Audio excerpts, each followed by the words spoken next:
They handcuffed her on the side of the road like she was nothing, not just a woman, not just a black woman, but a United States Army general, dragged out of her government-issued vehicle, her credentials ignored, her voice dismissed.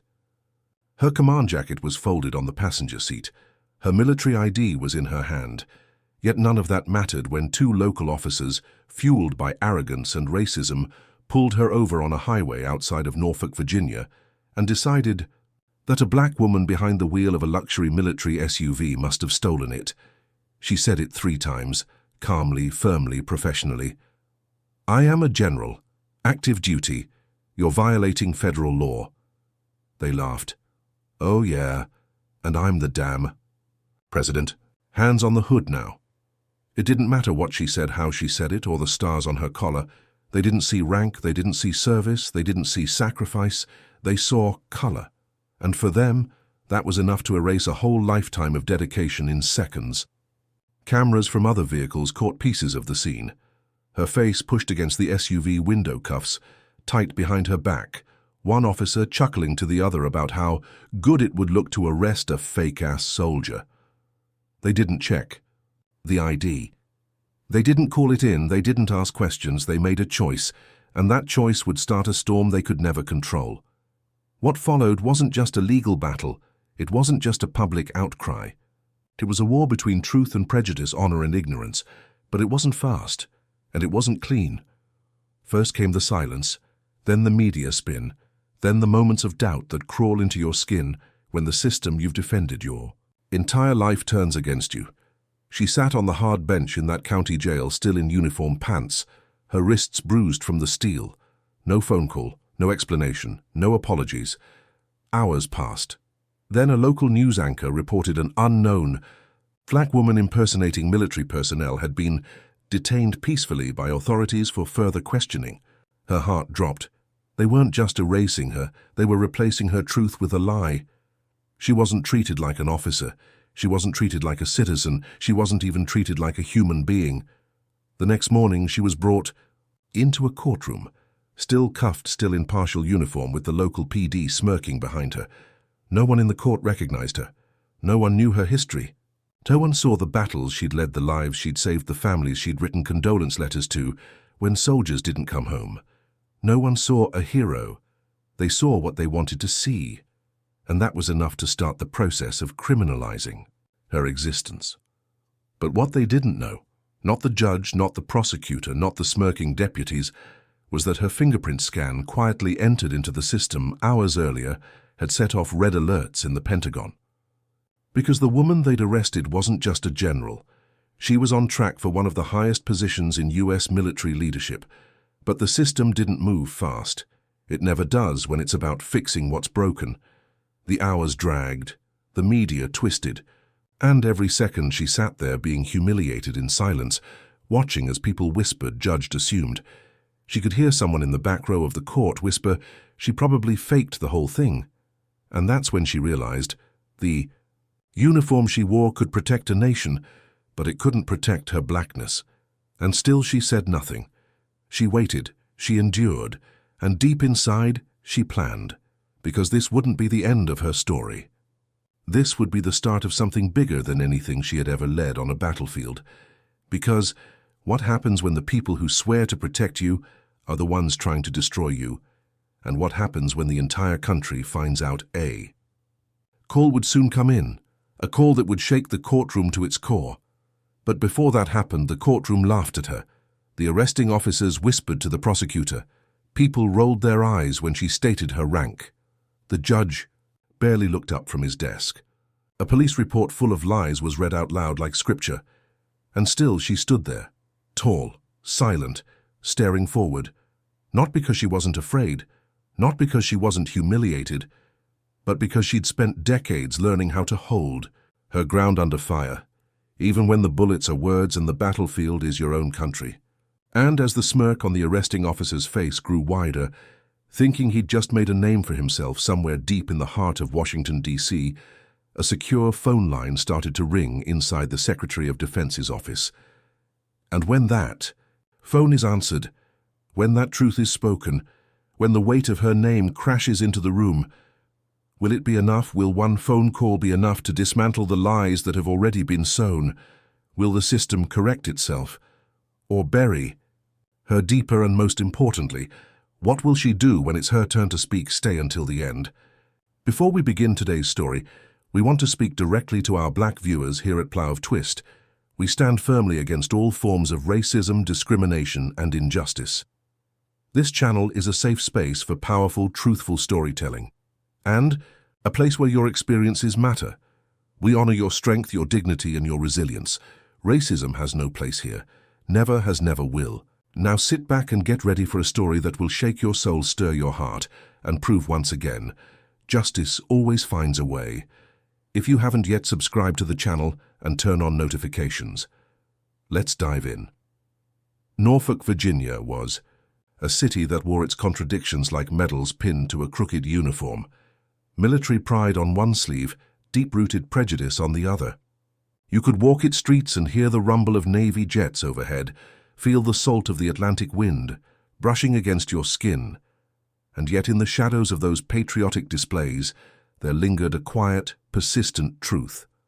Not all battles were fought overseas. Some were fought every day in grocery store lines, in boardrooms, on sidewalks, in glances, in questions like, "Do you live around here?" or "Are you sure this car is yours?" And in the middle of this stage walked a woman who knew the weight of war in more ways than one. Her name was General Leanne Monroe, tall, statuesque, with skin the shade of walnut bark and eyes like thunderclouds held still just before a storm. Leanne walked like a soldier, but listened like a mother. Every word from her mouth had a purpose, and every step she took was deliberate. She wasn't just respected in the military, she was revered. With over 24 years of service, 3 deployments and 2 Purple Hearts, she was one of the few black women in American history to ever reach her rank. And she earned every inch of it, not inherited, not handed, fought for. Born and raised in Mobile, Alabama, Leanne had grown up in a world where silence was survival. But her mother, a school librarian named Josie, taught her that knowledge was a louder weapon. From the time she was 6, Leanne read about every war, every civil rights battle, every woman who spoke when it was dangerous to speak.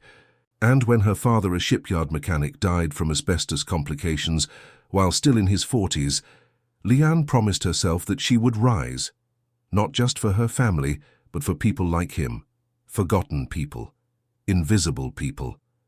Her discipline wasn't cold, it was sacred.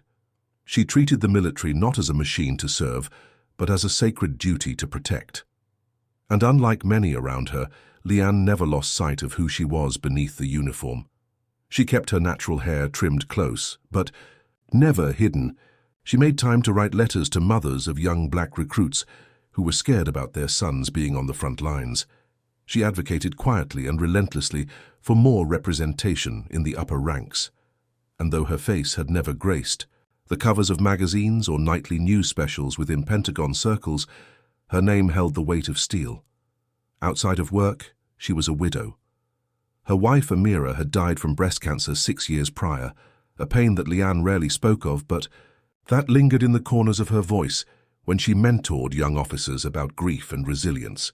She had no children of her own, but half the younger officers in the Eastern Command treated her like a parent, a mix of fear, admiration, and deep trust. If she said something, you listened. And if she asked for silence, you waited. She wasn't loud, but she was powerful. On the morning everything began to unravel, Leanne had just left a base meeting with Joint Task Command about a classified logistics operation involving domestic cyber defense. She had been briefed on possible promotions, and while she kept her excitement guarded, it was hard not to feel the current of change humming beneath her uniform. A new position meant more influence, more eyes on her, more chances to right what had been wrong for far too long. She slid into her government-issued black Escalade, still wearing her uniform pants, but having removed the jacket to relax her shoulders. The insignia sat neatly folded on the seat beside her, next to a manila folder with sensitive reports. Her name badge gleamed in the cup holder, along with her military ID. She'd driven this stretch of highway dozens of times. It cut across the southern end of Norfolk, like a scar bordered by pine and power lines with quiet exits, leading to even quieter neighborhoods. It was here at mile marker 17B where the first flickers of injustice began to catch flame. A police cruiser pulled up fast behind her. No siren, just lights. She glanced in the rearview and instinctively slowed down, then signaled and pulled over. Her speed had been under the limit. Her paperwork was in the glove box. She had nothing to fear. At least that's what her training told her. But training and reality don't always walk hand in hand. The two officers approached her windows from both sides. She rolled it down and greeted them with the even calm voice of someone who had stood at the edge of gunfire and never flinched. "Good morning, officers." What seems to be the issue, they didn't answer. Instead, the one on the driver's side, Officer Rayland Miller White, late 30s, known in the area for his short temper and long record of complaints, immediately demanded her license and registration without a greeting. His partner, Officer Todd Emery, leaned closer to the rear passenger window, trying to peek inside. Leanne handed over the documents along with her military ID. She told them clearly who she was, that the car was a government vehicle, and that she had just left a classified meeting. Rayland looked at the ID, chuckled under his breath, and handed it back without even verifying the number. "You expect me to believe you're a general? You don't look like no general to me." Leanne paused. "Excuse me." He leaned in closer. "I said this. Car doesn't belong to you, and that badge looks fake as hell. Step out of the vehicle."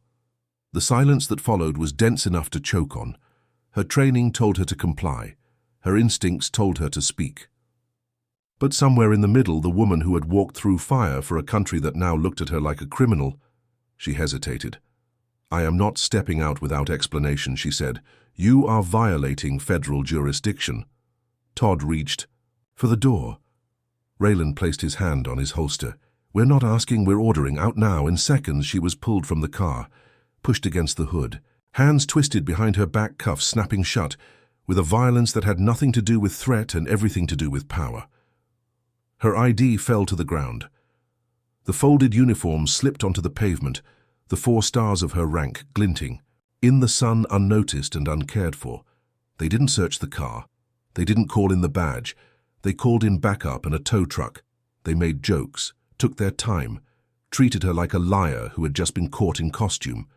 Back at the precinct, she was fingerprinted without question, photographed without explanation, and placed in a holding cell where no one looked her in the eye. The young black receptionist behind the glass didn't say a word, but Leanne saw the fear in her eyes. Not fear of her, fear for her. Elsewhere, a young district attorney named Owen Carlyle began reading the report with disinterest, sipping his coffee and scanning for charges. He didn't recognize the name. He didn't question the notes. He just followed the process. A false ID, stolen government property, resisting arrest. It all sounded like standard fare. Another impersonator may be trying to defraud veterans' services. He signed off on a court date for the following morning without blinking. No one called. The Pentagon. No one cross-referenced the badge, and so a decorated general of the United States Army slept on a concrete bench, her uniform pants still marked with dust from the side of the road, her arms sore from the cuffs, and her voice buried under the weight of disbelief. Not because it had happened, but because deep down she always knew it could. What she didn't know, what no one in that jail knew, was that her fingerprint scan processed hours ago had triggered a silent flag in a military database, an alert, a red-level notification sent to the Department of Defense. But those wheels turned slow, and the hands turning them were often distracted. Back in Washington, someone was about to pick up a secure line and make a call that would tear through the false narrative like a missile through fog. But inside the cell, Leanne didn't know that yet. All she knew was this: they didn't see her as a general. They didn't even see her as a woman. They only saw her blackness, and that to them was enough. What happens next? What unfolds in that courtroom? What secrets get exposed? What power gets flipped? Will change every life in that room. But for now, in this moment, there is only silence and the deep, slow-burning promise that this will not end quietly. Are you ready to see how it ends? The courtroom smelled like old wood and dust, with ceiling fans that hummed like a lazy drone, and walls lined with faded portraits of white men in robes who had long since died. The bench was elevated just enough to force every defendant to look up, and the fluorescent lights above cast a cold yellow glow over the scene. General Leanne Monroe sat silently at the defense table, her hands resting calmly on her lap, though her wrists still ached from the hours spent in steel cuffs. Her military pants were neatly pressed, but her undershirt was slightly wrinkled, a rare break in her otherwise pristine composure. The courtroom was modest, a county-level facility built more for traffic violations and petty disputes than a case that would soon burn across national headlines. Across from her sat the arresting officers, Rayland Miller with his smug confidence, his arms crossed, as if the whole proceeding was beneath him, and Todd Emery visibly more tense, tapping his foot under the table and avoiding her gaze. Behind them, the small public gallery was half full. Locals, reporters, a few uniformed officers who came to support their own. The tension was thick but quiet, the kind of stillness that comes not from respect, but from anticipation. People didn't know who she was, not yet, but they had read enough of the police report to form their own story, a woman caught impersonating military authority, a possible scam. Some even whispered that she'd stolen a uniform just to protest or make a statement. The courtroom was filled with low judgment. Judge Harold Whitmore, a man in his 60s with a weathered face and drooping eyes, shuffled papers without looking up. His voice was gravelly as he addressed the court, asking the prosecution to begin. The young assistant district attorney, Owen Carlyle, adjusted his tie and stood up, still holding the file he had been handed only an hour ago. He didn't care much for the details. It was supposed to be a quick hearing, a preliminary review. The woman before him wasn't listed in any of the defense logs or federal watch lists. He barely glanced at the name on the sheet before beginning his statement. He spoke plainly, listing off the charges: possession of government property without authorization, impersonating a military officer, failure to comply with law enforcement, resisting arrest. He turned to the officers and asked for testimony. Rayland stood confidently and described what had happened, how they pulled over a suspicious vehicle registered to a government agency, how the driver refused to answer questions, became confrontational, and presented a badge that looked manufactured. He left out the smirking. He left out the laughter. He left out the force they used. He painted a picture of a belligerent suspect trying to fake credentials and mislead officers during a traffic stop. Leanne watched him speak with a controlled stillness, her jaw tight, but her expression unreadable.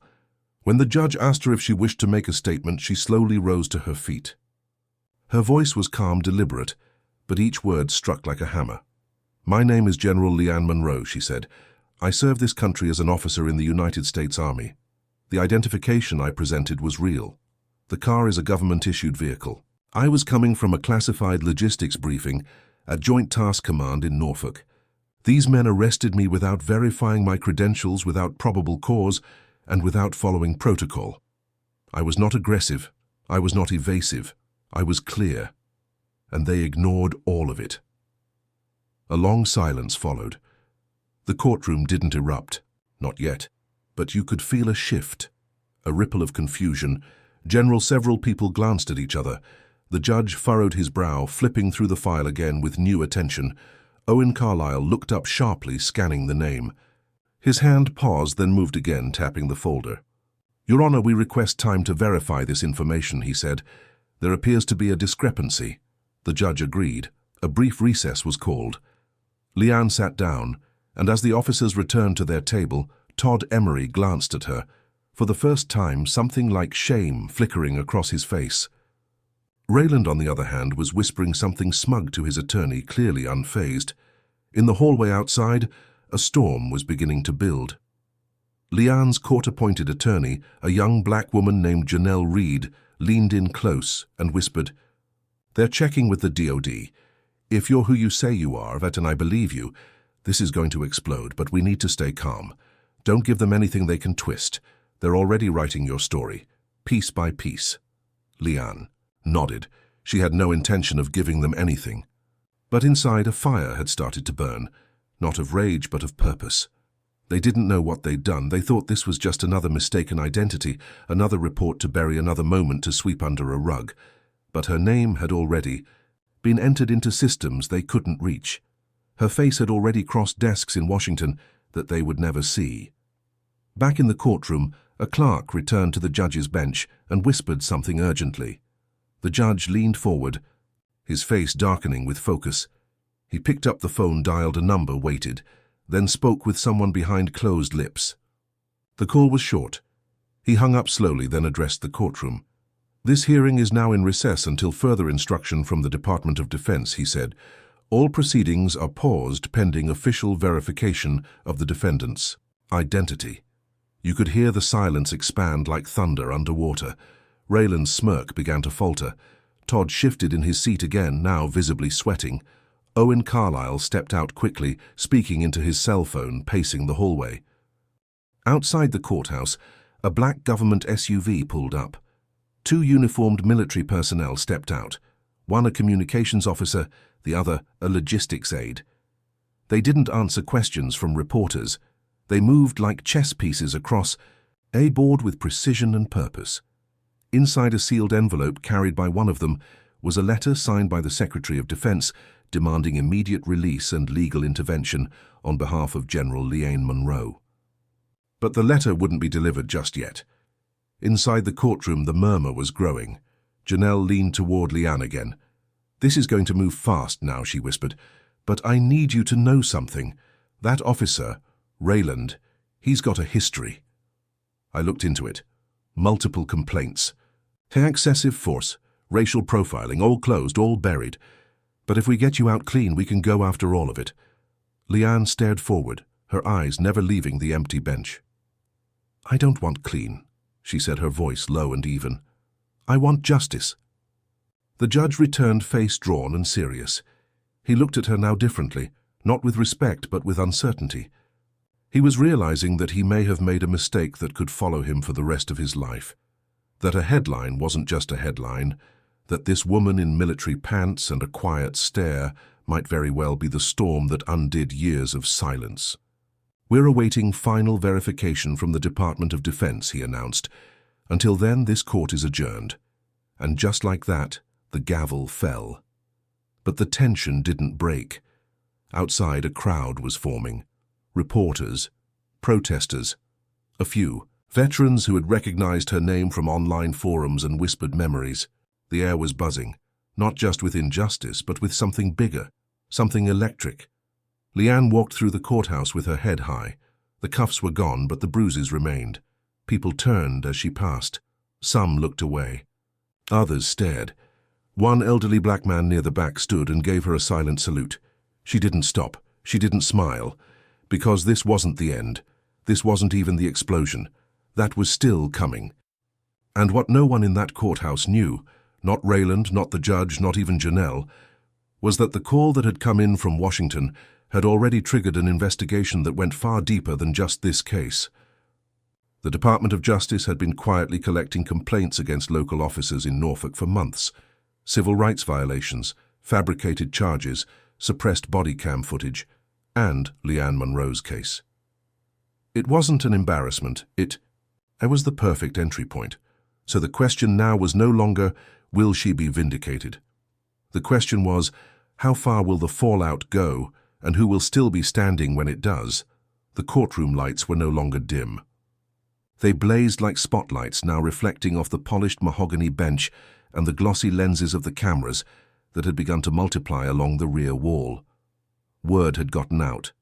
What started as a quiet arraignment had transformed into a powder keg of national scrutiny, and every seat in the gallery was filled. Some came out of curiosity, some out of anger, and some came because they recognized injustice when they saw it even before it had a name. Outside, protesters gathered with signs. Veterans in uniform stood silently. Reporters shouted into microphones, using phrases like explosive revelations, potential scandal, and a storm brewing in Norfolk. But inside, at the center of it all, Leanne sat motionless. She wasn't dressed in a fresh uniform today. She had refused. She wore the same military pants and a plain white blouse sleeves, rolled up her posture composed and dignified. She didn't need a uniform to carry her authority anymore. Judge Whitmore entered slowly, his face tight, jaw locked, and cleared his throat as he asked everyone to rise. His voice was different now, hesitant, slightly cracked around the edges. Before he could speak, the door at the rear of the room opened with purpose. Two high-ranking officers in dress uniform entered and walked directly to the clerk's desk, handing over a sealed packet. The murmurs in the room turned into a low hum. The judge took the envelope with both hands, read the bold red line marked, "Confidential authorization, immediate action required," and opened it without a word. The silence that followed stretched like wire. He read carefully, scanning each line as the tension in the room swelled. Then he looked up, eyes flickering toward Leanne, and slowly turned toward the arresting officers sitting at the prosecution's table. "Officer Miller. Officer Emery. Please stand." The room shifted, breath caught collectively. Rayland stood with a confident smirk still clinging to his face, while Todd hesitated, glancing between his partner and the judge. Whitmore cleared his throat again and leaned forward.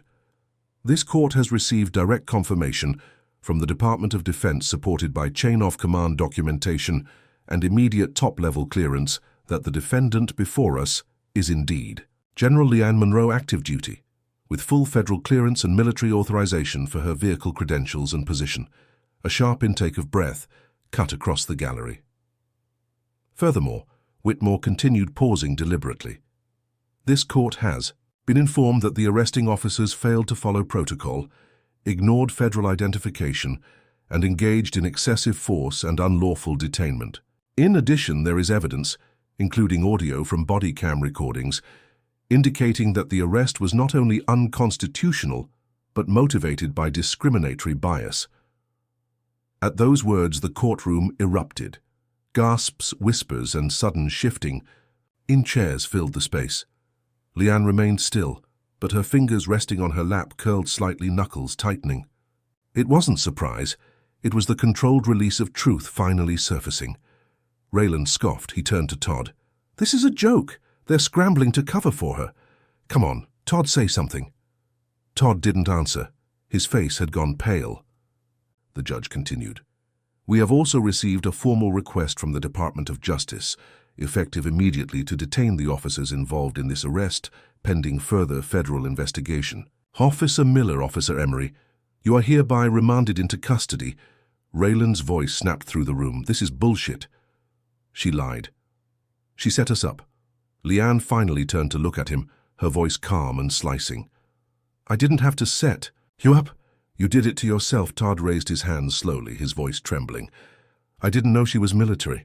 He was the one who said—" The courtroom door opened again, this time letting in a tall man in a tailored gray suit, Assistant Director Marcus Young from the DOJ's Civil Rights Division. He walked with quiet command, moving straight to the front and offering a brief nod to the judge. "Your Honor, with the court's permission, I'd like to submit evidence for record." The judge gestured without hesitation.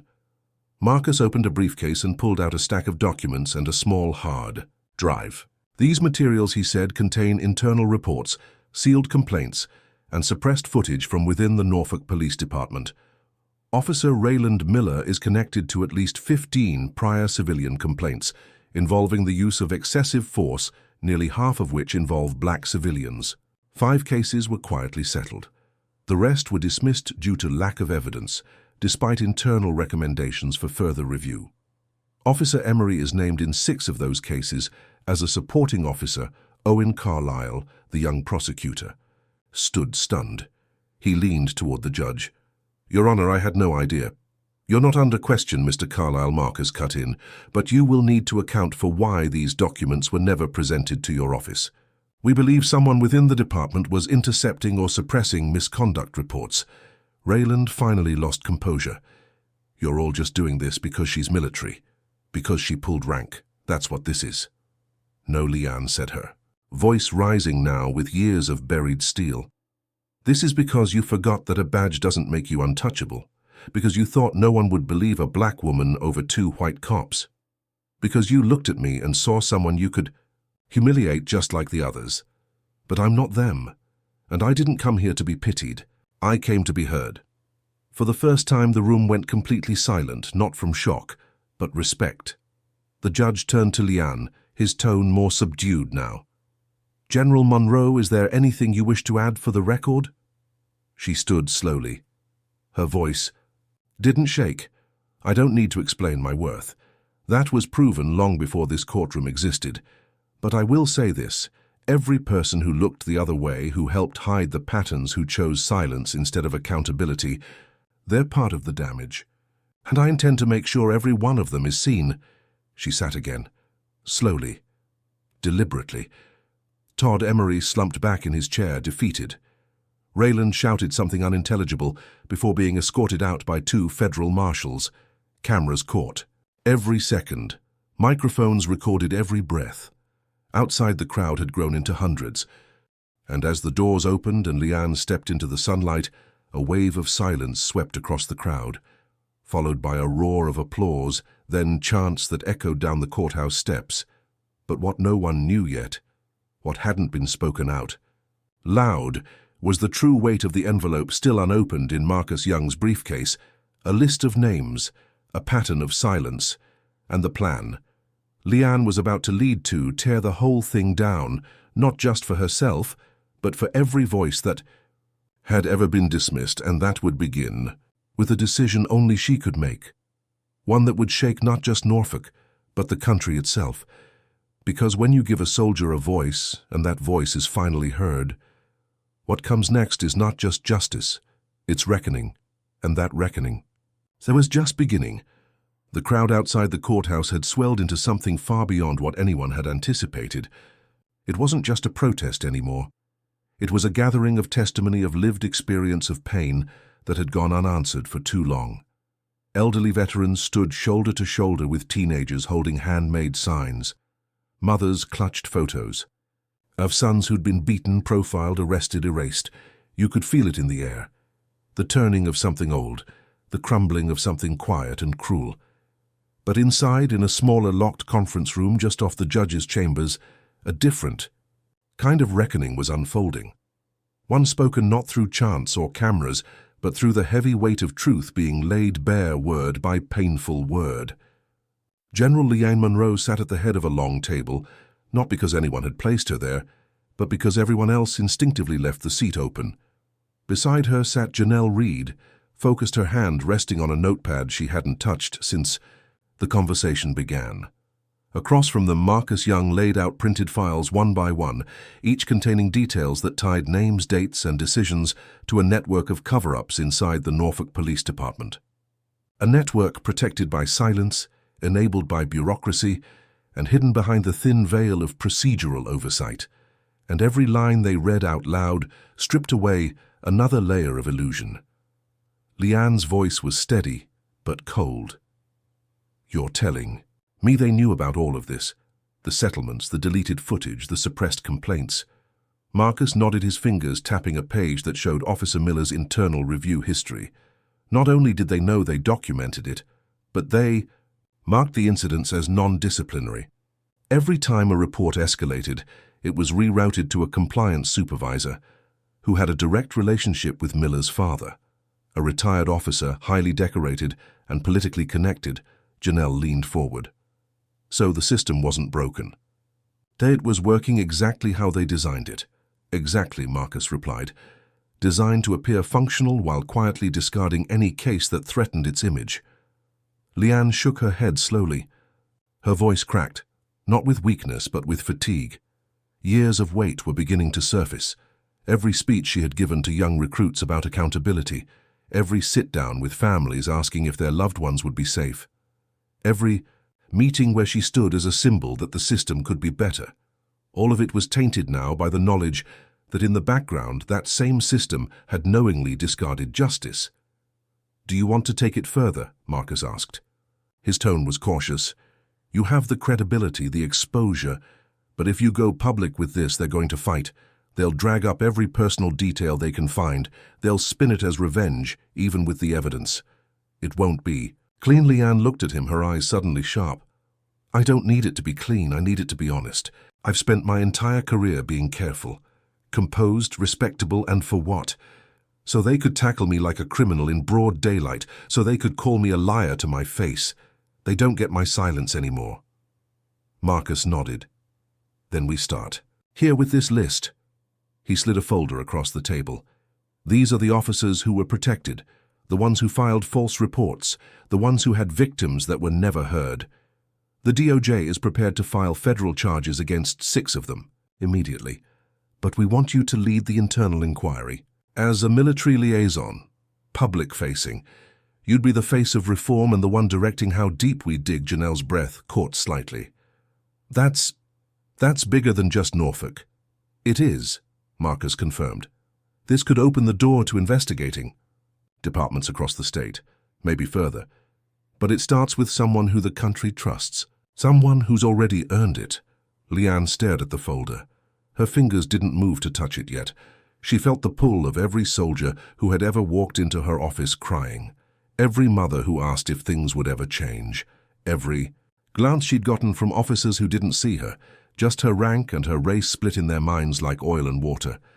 She thought about the first day she put on the uniform, how proud she had felt, how sacred it had been to wear it. And now sitting here she knew the truth, that the uniform didn't protect you if the world still didn't believe you deserved it. I want full control, she said, over the narrative, over the way it's released, no press briefings that I don't approve, no hiding behind legal language. The people deserve the truth, not a polished version, not a footnote in someone else's agenda. They need to hear it raw. You'll have it, Marcus said. I'll make sure of it. As the meeting concluded, Leanne stood. There was no ceremony, no applause, just a quiet understanding between 3 people that something irreversible had begun. When she stepped back into the main corridor, the sound of the protest filtered through the windows like a wave, and for the first time she let it in, let herself hear the voices not as noise but as rhythm. She was not walking alone anymore. Later that day, a press conference was held outside the courthouse. Steps. The sun had begun to set, casting long shadows on the pavement. Leanne stepped up to the podium, no notes in hand. The crowd silenced itself. Cameras flashed. News outlets streamed the footage live. She looked out at them all, the doubters, the believers, the wounded, the proud, and began to speak. I didn't come here to fight a war, she said. I came here to go home. But this country has a way of reminding you that home isn't always safe. Not if you look like me. Not if your skin challenges their assumptions. I wasn't arrested because I broke the law. I was arrested because 2 men didn't think someone like me could wear this rank. And they were wrong. Her voice did not tremble. It rose. But this isn't just about me. It's about every person who's ever been silenced by a badge that used power to harm, not protect. It's about systems that were built to protect each other instead of the people. It's about truth. And today we start telling it. The crowd erupted. Not in noise, but in energy. You could feel it ripple outward. Reporters leaned forward. Veterans saluted. And among them, quietly near the back, stood a young woman in a hoodie holding a sign that read, "My brother was one of them." Thank you. For not staying silent? Leanne caught her eye, nodded once. The fallout would be messy. It would be brutal. But it would be real. Because now the truth wasn't in a folder, it had a voice, and that voice was just getting started. The press conference ignited a wave of attention that scorched through every layer of media. News turned it into breaking headlines. Local outlets scrambled to catch up. Hashtags filled social media within minutes. Not just her name, but fragments of her words, declarations, clipped sound bites that struck at the root of something deeper than policy or procedure.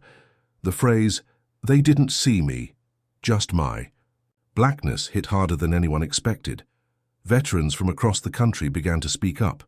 Community leaders, clergy, survivors of police misconduct, all of them brought to light the things they had tucked away for years. But beneath the wave of solidarity there was resistance, the kind that hides behind coded language and sharp suits, and it didn't take long for the tide of consequence to arrive. Within 48 hours, the Norfolk Police Department issued a carefully worded statement acknowledging regrettable procedural errors and announcing the administrative leave of both officers involved. Civil rights attorneys immediately condemned the response as cosmetic. The mayor of Norfolk, caught between public outrage and the pressure of law enforcement unions, made an appearance on morning television, calling the event deeply unfortunate, choosing his words with surgical neutrality. But what he didn't know, what none of them fully grasped, was that Leanne Monroe had no intention of letting this moment become another gesture swallowed by time. She had already submitted her terms for the internal inquiry. And she hadn't waited for permission to begin. Her first meeting was held in an unmarked federal building 2 floors below street level in a soundproof room with no windows. Seated across from her were 3 investigators from the DOJ and 2 auditors with years of experience, untangling corruption buried in procedural disguise. She didn't come with accusations. She came with questions, pointed, direct, and piercing. What were the mechanisms that allowed repeated misconduct to go unchecked? Where were the fail-safes supposed to be? Who made the decision to suppress evidence of racial bias, and what systems protected them from accountability? As she listened to their answers, she mapped the network in her mind, not just a chain of individuals, but a culture, an attitude passed, between desks camouflaged by routine. When the second folder landed in front of her, her chest tightened. It held the names of civilians, not just complainants, but victims, people who had never been heard. One of them was 17 when he was arrested and beaten for resisting, even though witnesses said he never raised his hands. Another was a pregnant woman slammed to the ground during a routine stop, accused of reaching for a weapon that never existed. There were more, too many. Leanne didn't cry, she didn't rage, she took notes, she highlighted. She wrote down names and dates, and at the end she stood and told them something none of them had expected. "We don't fix this with exposure alone," she said. "We fix it by changing the way we listen. The problem isn't just the violence. It's..." The silence after her words echoed in the stillness of that room.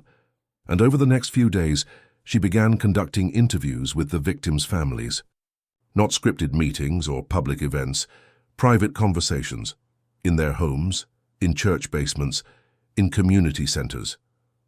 She sat across from a mother who hadn't left her house in 6 years because the officer who harmed her son still patrolled her street.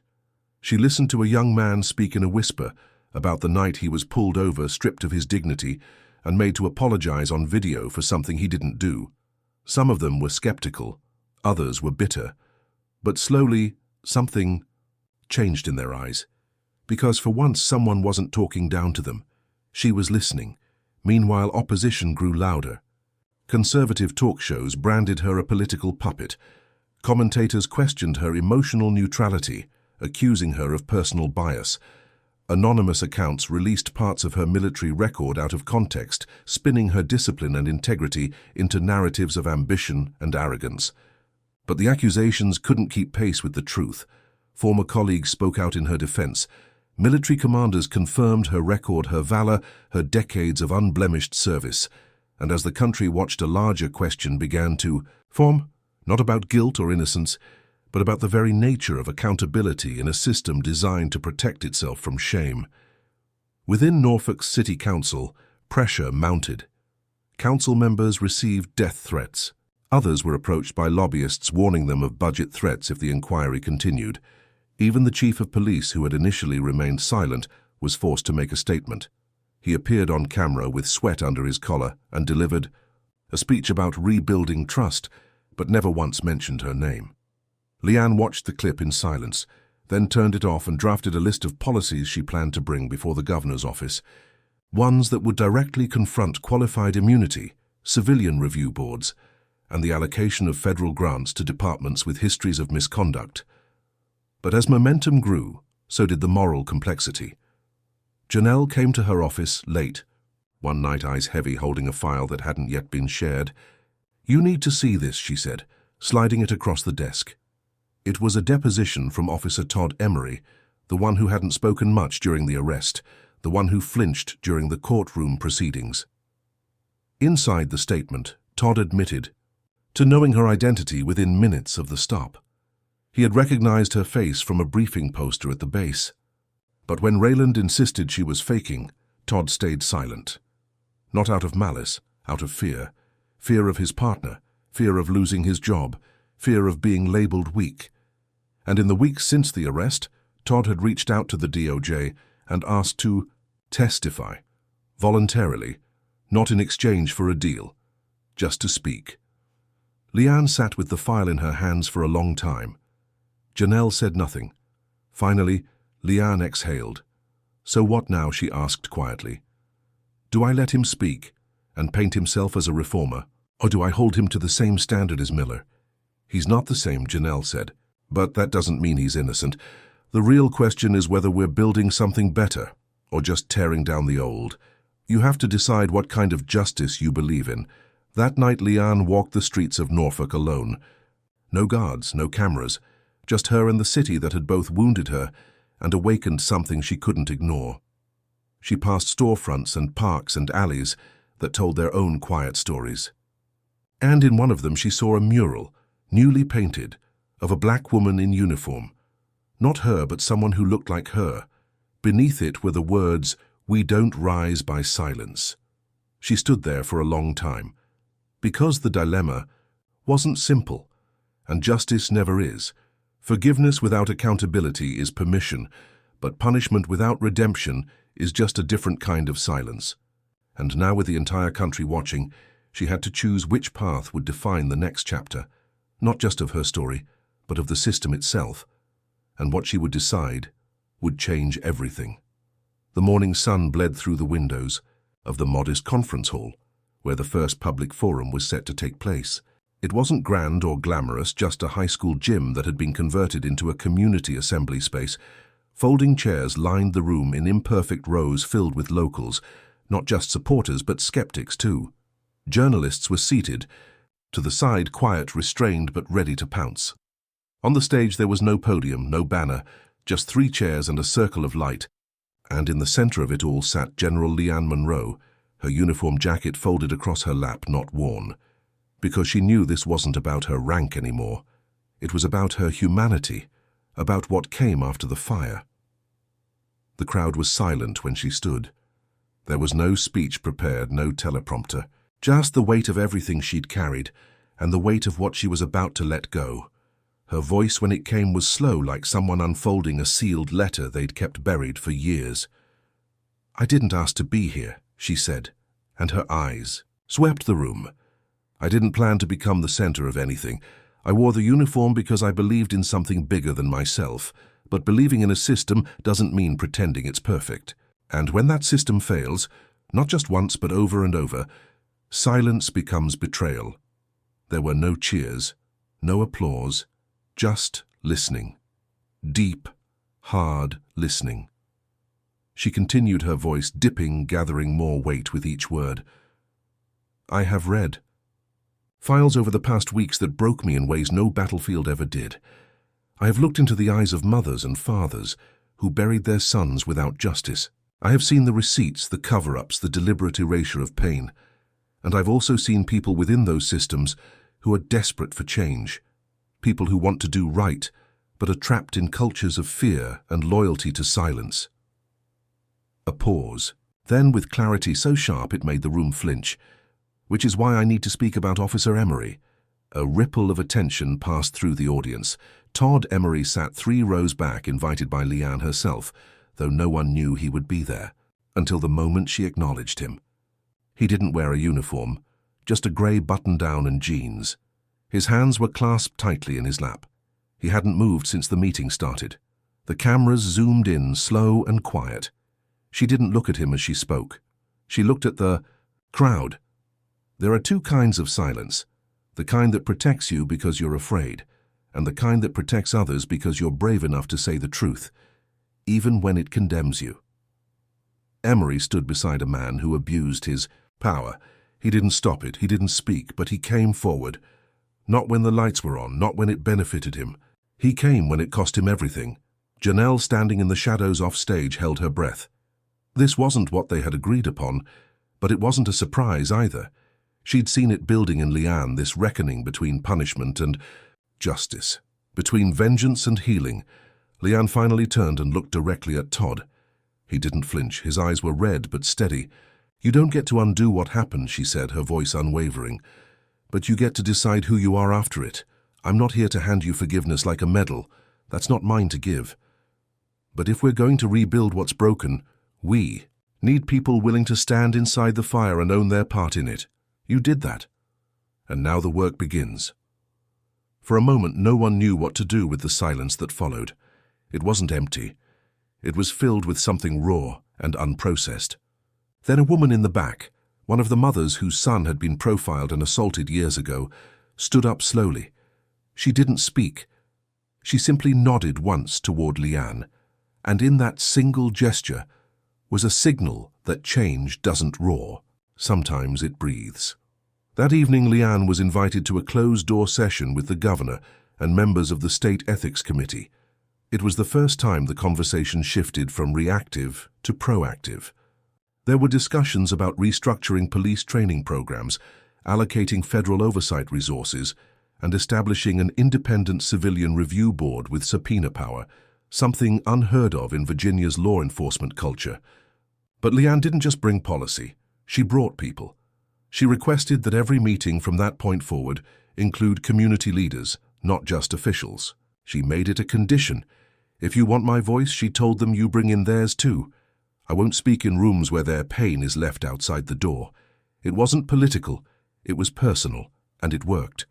But outside those rooms, the backlash grew. Former officers called her a traitor. Right-wing media began crafting narratives about military overreach and racial division. Anonymous threats flooded her inbox. She received phone calls late at night, with whispers of betrayal, some from voices she recognized, former colleagues who could not reconcile the woman they once called commander with the woman who now stood as a critic of the same institution. But Leanne didn't retreat. She moved forward slower now, but with deeper purpose. One night, exhausted and alone in her apartment, she played a voicemail that had come from a number she didn't recognize. It was a young man's voice. General Monroe, my name is Isaiah. You probably don't remember me, but I was at Fort Jackson 3 years ago. I almost quit. Thought I didn't belong. You sat with me in the mess hall and told me belonging isn't given. It's claimed, and you have to be willing to fight for it. I didn't get it then. I do now. Thank you. She listened to it twice, then once more, because sometimes the fight isn't just in the courtroom or on the news. Sometimes it's in the quiet reminders that your courage has a ripple, that your pain made space for someone else's strength. The final days of the internal inquiry brought a decision that stunned even her. The DOJ offered her a permanent advisory role, a national platform, ongoing reform oversight, the chance to shape how justice itself would be written into the future. It was the kind of power few people are ever offered, the kind that could define legacy, but she hesitated. Not because she wasn't ready, but because she understood the weight of what it would cost. So she sat again with Janelle just as she had in the beginning. They shared no wine, no ceremony, just a simple, quiet space with a decision between them. Leanne spoke first. If I take it, I'm no longer just a soldier. I become something else, a symbol, a standard. And if I fail, the system will use that failure to justify its own resistance. Janelle stared at her for a moment, then said, You're not allowed to play small anymore. Not after everything. You don't have the luxury of silence. And neither do we. Leanne didn't answer. Not immediately. She just stared out the window, where the city lights blinked like stars too tired to shine, and let the weight of the moment settle into her bones. Because there is no clean end to injustice, no final scene where everything is wrapped in a bow. There is only the choice to keep speaking when it hurts, to keep standing when it's lonely, to become not just the voice of the wounded, but the architect of something that lives beyond you. And now the final step was hers to take. Tomorrow the announcement would come, but tonight she was still deciding what kind of world she wanted to help build. The following morning broke heavy with grey clouds, the kind that hang low like warnings, even though the forecast never called for rain. Norfolk's streets felt different now, slower, watchful, as if the city itself was holding its breath. The headlines were everywhere. News outlets speculated about Leanne's next move. Commentators debated the scope of the reforms she'd been offered, and in barbershops, in classrooms, in veterans' halls, people whispered about what it meant for a black woman to hold that kind of power, not just symbolically but functionally. For some it was hope, for others a threat, but for Leanne Monroe it was personal. Every second since her name had exploded across the national conversation had been a test, not of her strength, she'd passed that long ago, but of her willingness to redefine justice when the system had never done the same for her. She sat at a round table deep inside the governor's mansion that afternoon, surrounded by people who all looked at her differently now. The governor himself, a well-meaning politician with a polished voice and campaign eyes, tried to mask his discomfort behind a practiced charm, but Leanne could see it clearly. He hadn't expected her to command the public narrative so completely. He thought she'd fall into the role quietly, lend her face to the reform effort and follow orders. But instead, she'd rewritten the rules. She hadn't softened her message. She hadn't asked for approval. She'd turned the spotlight into a mirror, and now the people sitting with her were deciding how much of their own reflection they could live with. The governor opened the meeting with a carefully worded summary. "We've been reviewing your proposed reform plan. There's strong interest across several departments to integrate the Civilian Review Board, as you suggested. The Attorney General has flagged a few legal concerns, but I think with some compromises." Leanne didn't let him finish. "With respect, Governor, I didn't come here to barter. I came here to lead. What we're building isn't a gesture, it's a structure, and structures don't survive compromises that dilute their foundation." The room stiffened. One of the aides beside the governor leaned in to whisper something, but he waved them off and turned back to her, attempting diplomacy. "General Monroe, we value your leadership, but there's political reality to consider. There are unions' budgets, electoral pressures." Leanne cut him off again, this time more quietly. "Political reality has cost people their lives. Budget priorities have buried complaints. Electoral pressure has protected abusers. If that's the reality you're trying to preserve, then you're not building a future. You're protecting a past that's already broken." Janelle sat beside her, nodding slightly, watching the tension build, but not intervening. This was Leanne's moment. No one could speak the truth like her, because no one else had bled for it the way she had. The governor sighed and leaned back in his chair, the mask of politeness cracking just slightly. "So what exactly do you want?" General Leanne didn't hesitate. "I want a state-mandated, publicly accountable civilian oversight board with subpoena power. I want funding pulled from departments with documented patterns of abuse and redirected toward mental health response units and community intervention programs. I want annual audits of every major city's police force conducted by third-party organizations, and I want every department required to publish their misconduct records in full without redaction." The room was still. Aide after aide scribbled notes but made no sound. The governor blinked. "That's not a reform plan, that's a revolution." Leanne's voice was steady, without pride or apology. "Then maybe it's time we stop being afraid of revolutions." That night, Leanne sat in the dim quiet of a community radio station in a part of the city few politicians visited. She had agreed to an interview with an independent black journalist named Maya Trent, a woman with a sharp mind and a voice like velvet, laced with steel. The studio was small, the equipment outdated, but the reach was undeniable. This wasn't a national broadcast. This was the pulse of the streets, of neighborhoods, of voices that the rest of the world didn't hear until it was too late. Maya leaned into the microphone, eyes locked on Leanne. "So tell me something you haven't told the national press. Tell me what you're still carrying that no one's asked about." Leanne exhaled slowly, fingers grazing the arm of her chair. "I'm carrying the faces of every young black soldier who sat in my office asking if their life would matter when they took off the uniform. I'm carrying the weight of knowing I told them yes, even when I wasn't sure. I'm carrying my wife's memory, because she believed in the version of this country that still doesn't exist. And I'm carrying the fear that if I stop pushing even for a moment, this whole thing gets buried again." Maya didn't rush her, just nodded. "And are you tired?" Leanne smiled faintly. "Beyond tired. But tired isn't the same as done."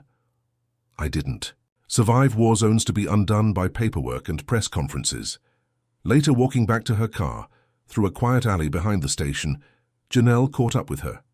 She'd been waiting outside during the interview, letting Leanne speak uninterrupted. They walked together in silence for a moment, footsteps echoing off the brick walls. Then Janelle finally asked the question that had been building between them. "For days, are you going to take the federal role?" Leanne stopped, looked up at the sky. The clouds were still there, but softer now. She thought about everything that position represented. The reach, the responsibility, the way her face would become the symbol not just of reform, but of whatever the public decided it wanted to project onto her. She thought about the cost of that weight, the way it would rewrite her life again, strip her of whatever anonymity she had left. "I don't know yet," she said. "I want to make sure I'm building something real, not just managing the illusion of change. If I do this, I can't be their puppet. I have to be their problem. Otherwise, I'm just helping them clean the surface."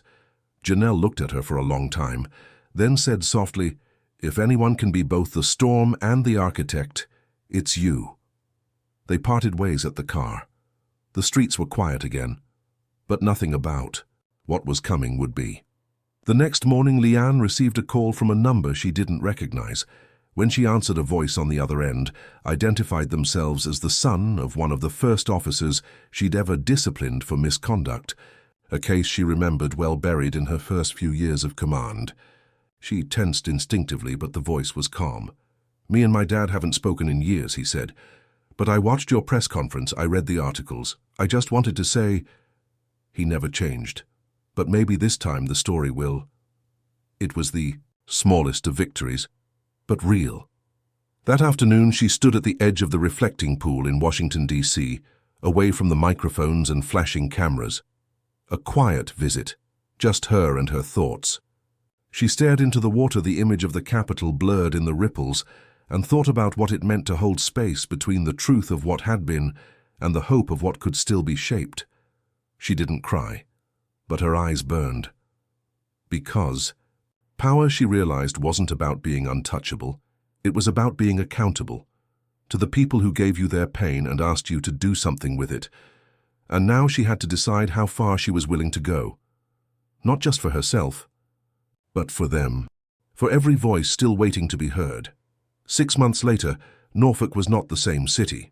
The streets still bore the same names, the neighborhoods still echoed with the same history, but something deeper had shifted. A recalibration of power, of visibility, of consequence. The Civilian Oversight Board, once dismissed as a radical proposition, was now a functioning state-backed institution with full subpoena authority and funding. Public hearings were held monthly. Officers were no longer protected by internal shields of silence. The old patterns hadn't disappeared overnight, but for the first time in a long time, people believed the process could bend toward justice without being manipulated in the shadows. And at the center of that shift stood the woman who had refused to be silent, the woman who had turned her own humiliation into a turning point for thousands of others. Leanne Monroe had accepted the federal position, but on her own terms. Not as a figurehead, not as a decorated pawn in someone else's system, but as the architect of a new division under the Department of Justice, designed specifically to investigate systemic misconduct and rebuild trust from the ground up. Her office didn't sit in Washington's gleaming federal buildings. She requested to remain headquartered in Norfolk, at a converted community center, where she could walk into rooms without being treated like a symbol, where kids still ran past her on their way to school, and elders still told her stories that never made it into policy drafts. Her staff included legal minds, data analysts, former activists, and, by her own insistence, people from the same neighborhoods most affected by injustice. She didn't want idealism. She wanted reality at the table. She wanted the truth. Todd Emery, after testifying publicly in full against his former partner, left the force voluntarily. His final statement wasn't broadcasted, but was sent directly to Leanne. In it, he didn't ask for forgiveness. He just wrote, "I stayed silent too long. You gave me the courage to speak, even if I never deserved your respect. I hope one day my actions speak for me better than my past does." Months later, Leanne learned he'd enrolled in a community conflict mediation program in Richmond and had begun working with at-risk youth. She never responded to his letter, but when she passed his name in the final DOJ report, she paused and quietly placed a small mark beside it. Not a pardon, not approval, but an acknowledgement that growth, however late, still mattered. Janelle Reed, her once court-appointed attorney, turned closest advisor, had become a national figure in her own right. With Leanne's public recommendation, She founded an independent legal coalition focused on training young black attorneys in civil rights litigation. She led workshops across the country, testified before Congress, and continued to work behind the scenes with Leanne on every initiative that mattered.